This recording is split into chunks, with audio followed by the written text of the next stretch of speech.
Sementara itu, pemilik sekaligus CEO Tesla Inc. dan SpaceX Elon Musk menjadi pembicara dalam pembukaan World Water Forum ke-10 Senin 20 Mei 2024 di Nusa Dua, Bali. Dalam pidatonya, Elon menyebutkan bahwa dirinya menyambut baik upaya bersama untuk mengelola air secara berkelanjutan. Ia pun dalam kesempatan itu memberikan waktu bagi peserta yang ingin bertanya terkait apa saja, terutama pengelolaan air.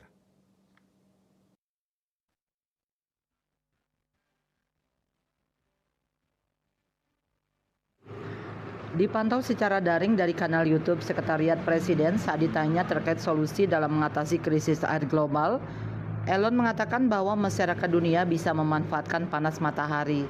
Ia menyebut selama ini banyak yang tidak mengelola panas matahari dengan baik, padahal potensinya sangat besar dan dianggap bisa menjadi salah satu solusi dalam mengatasi krisis air.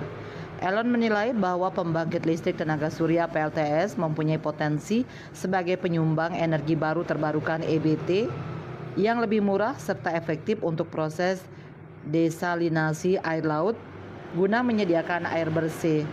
Desalinasi sendiri merupakan proses menghilangkan kadar garam dari air sehingga air tersebut menjadi air bersih yang dapat dikonsumsi masyarakat.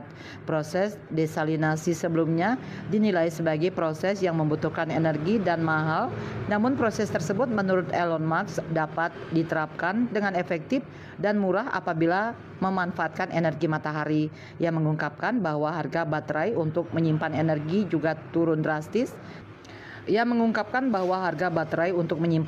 juga turun drastis. Biaya penyimpanan listrik dengan baterai telah turun 10 kali lipat dalam 5 tahun terakhir.